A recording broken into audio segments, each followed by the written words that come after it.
So, nilinisan na natin mga bossing. Tapos na yung nilinisan. So, ayan.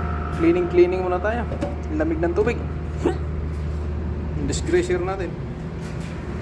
So, yun. Nalinis na natin yan. Simbolin na lang natin yung mga parts. Simbolin na lang natin.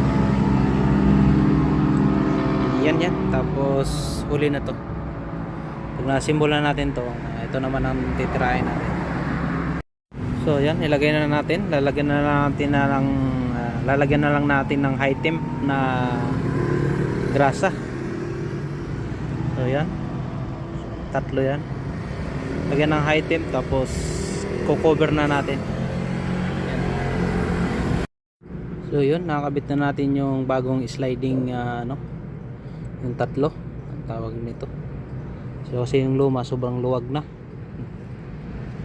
Tapos na-assemble na rin natin to. Clutch assembly ba tawag to? So maglilinis na lang tayo dito. Finish cleaning my friend.